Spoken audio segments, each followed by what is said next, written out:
नमस्कार, मैं Deepak Kumar D11 TV में आपका हार्दिक अभिनंदन है।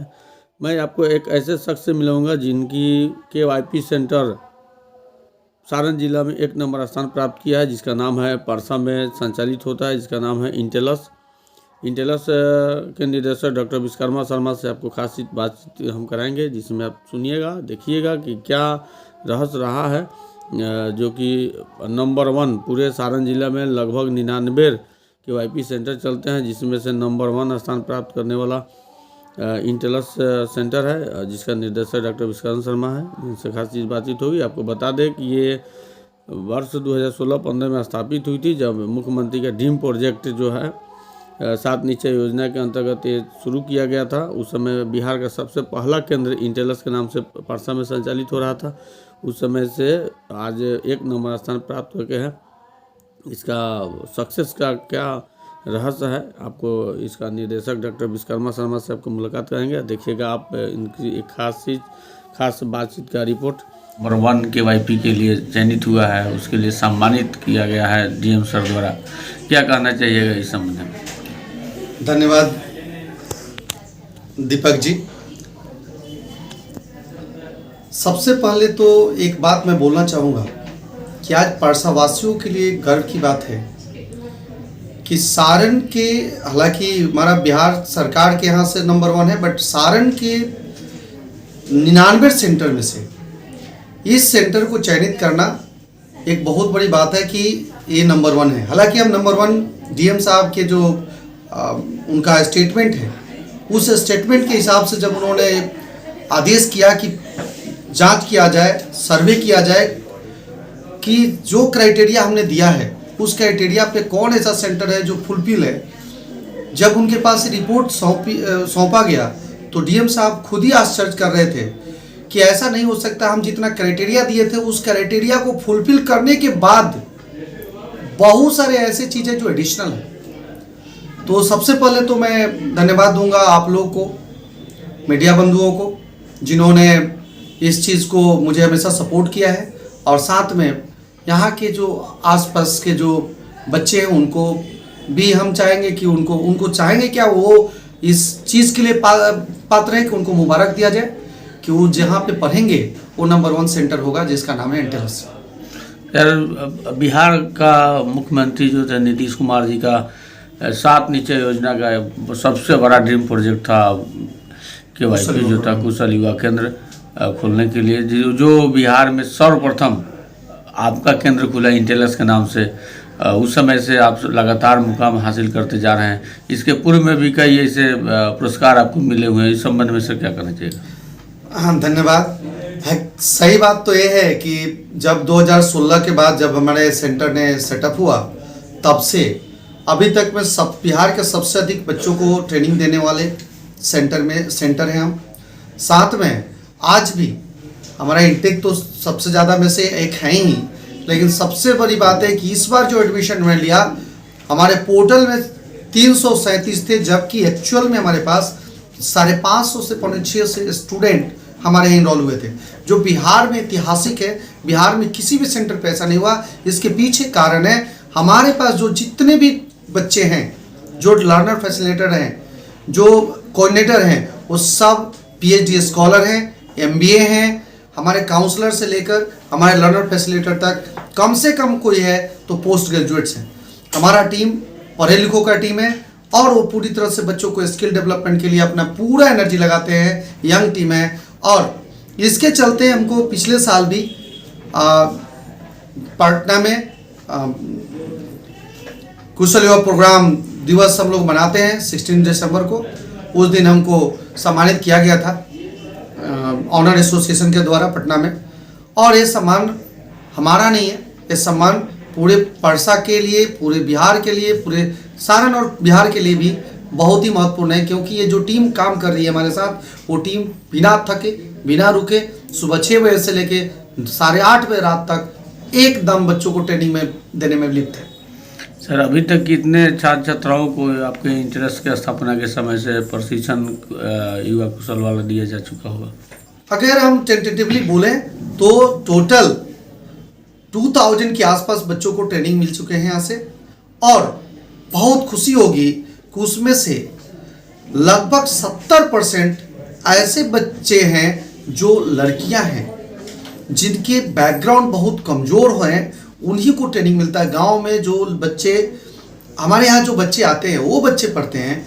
सही बात है, नीतीश कुमार जी का ये जो ड्रीम प्रोजेक्ट है, रियली मैं तो एक तरफ से नीतीश बाबू को बहुत बहुत धन्यवाद बोलता हूँ कि आपने मुझे इस लायक बनाया कि हम जो गरीब बच्चे हैं जिनके पास नहीं है कुछ भी, वो भी आज कंप्यूटर के उस कोर्स को करते हैं जिस कोर्स को शायद ये DCA जैसे कोर्स भी करने पर भी 10% भी पहुंच नहीं सकती। उस तरह के कोर्स आपने बना के दिया। आज आपने हमको जो दिया, जिससे आज हम बच्चों को बदल रहे हैं। जो बच्चे कल तक आते थे और कहते थे हमको पढ़ने में मन नहीं लगता है, हमने उनको बदल के आज वो ये सोच रहे हैं कि मैं IAS ऑफिसर बनूंगा।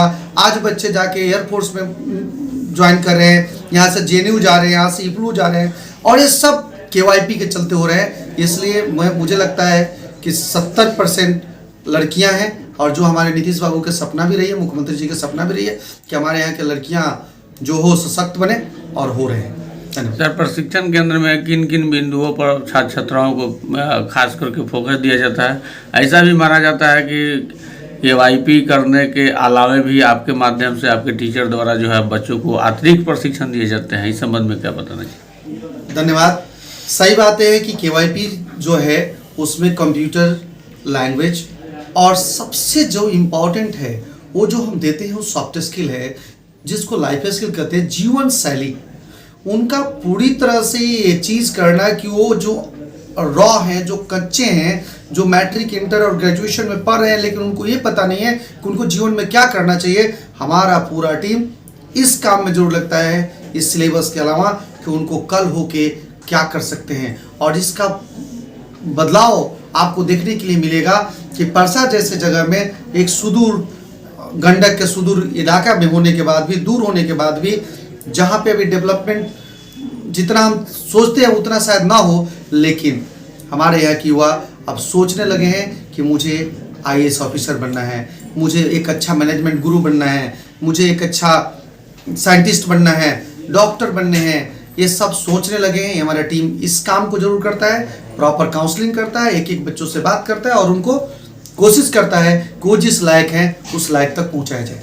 सर, आपके प्रशिक्षण केंद्र में देखा जाता है कि खास करके बच्चे बच्चियां जो है, आपके सीट जो मिला हुआ है, एक रिक्तियाँ मिलती है कि इतने पदों तक ही, इतने संख्या में ही हम बच्चों को पढ़ा पाएंगे एक ग्रुप में, उससे काफ़ी हद तक अधिक संख्या में यहाँ पे छात्र छात्राएँ जो है आपके यहाँ आवेदन देकर रह चुके हैं। इसके बावजूद क्या कहना चाहिएगा कि उसके लिए क्या करना चाहिए जो बच्चे सब एक साथ इन्वॉल्व हो जाए? सही बात तो ये है दीपक जी कि ये सारे कुछ करने के बाद बच्चों का मूवमेंट होता है जो हमारे यहाँ होता है, और सब बच्चे चाहते हैं। मुझे फीडबैक में भी बच्चे बोलते हैं कि सर हमारी सपने थी कि KYP करें, और वो भी एंटेलस से करें, सिर्फ एंटेलस से करें, एंटेलस से को छोड़कर हम कहीं से नहीं करें। तो ये हमारे टीम का बात है। हम तो सरकार से बहुत दिन से आग्रह कर रहे थे कि हमारे सीट बढ़ाया जाए, तो एक बार सीट बढ़ाई गई, 120 से 180 की गई, लेकिन अभी भी आप जैसे 180 लड़के के बाद लगभग उतने बच्चे 500 से ऊपर बच्चे थे, तो उनको वेट करना पड़ रहा है। तो थोड़ी निराशा होती है बच्चों को। अगर सरकार की तरफ से अगर कुछ भी इस तरह का होता है और हमको और 180 सीट दे दिया जाए, जिससे हम उन बच्चों को, और हमारे पास बाकी सब कुछ है, ह्यूमन रिसोर्स है, हमारे टीम में कोई दिक्कत नहीं है, तो हम और अच्छा कर सकते हैं। और उन बच्चों को जो इंतज़ार करना पड़ता है वो इंतज़ार करना नहीं पड़ेंगे। देखिए दीपक जी, एक चीज़ आपको मैं बता दूं, यहाँ पर 6 सेंटर है, लेकिन हमारे सेंटर पे आने के पीछे सबसे बड़ा कारण यही है कि यहाँ पर हमारी जो टीम है वो अपने आप को पूरी तरह से झोंक रखी है। ये बच्चे जो हैं, जो पढ़ाते हैं, जो मेरे टीम जो है, या इसलिए काम नहीं कर रहे हैं कि उनको एक पैसे कमाना है, बल्कि हम तो कह दें तो एक लाइन में कह सकते हैं कि वो समाज सेवा इससे बड़ा नहीं हो सकता है कि यहाँ के लड़कों में शिक्षा की अलग जगह रहे, और शिक्षित बना के उनको अपने सपना पूरा करने के लिए प्रेरित कर रहे हैं। मैं इस टीम में, मेरे जो साथ में है, हमारा कोऑर्डिनेटर जितेश राज, हमारा लर्नर फैसिलिटेटर अमित, पिंटू, निशांत, अलका, निर्मला। अलका का काम शुरू होता है वो काउंसलिंग से, वो खुद ही MBA है।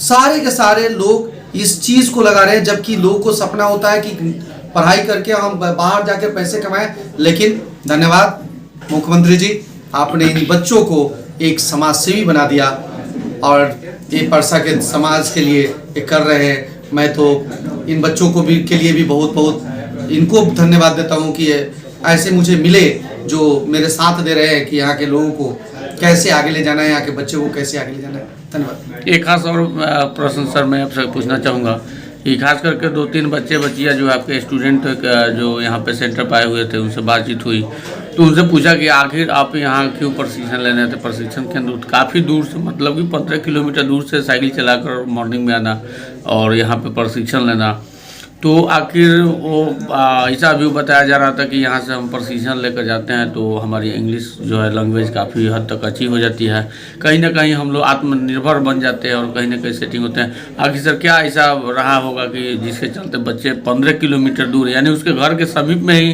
केंद्र चल रहा है लेकिन इतने दूर आते हैं, आखिर क्या ऐसा सेंटर से दिया जा रहा है? धन्यवाद। आपने जो प्रश्न किया उस प्रश्न पे मैं काफ़ी भावुक हो जाता हूँ। जो बैचेज चल रहे हैं उसमें से लगभग 20 किलोमीटर दूर से लड़कियां, और मैं जब उनसे बात करा कि आप क्यों आना चाहते हो मेरे यहाँ, तो बोला कि जो हमारे सीनियर्स यहाँ से पढ़ के गए सर, वो दिन भर कुछ लड़कियां थी जो सोचती भी नहीं थी कि हमको पढ़ना है सर, उनकी अच्छे अच्छे जगह पर सिलेक्शन हो गई और उनकी लैंग्वेज बदल गए, वो शरीर की भाषा बदल गई, उनकी रहन सहन बदल गए सर। हमारे पेरेंट्स ने कहा कि दूर है लेकिन तुम जाओ, और सुबह 6 बजे वो बच्चियाँ ठंडा के दिन में भी मेरे यहाँ पढ़ने आती थी।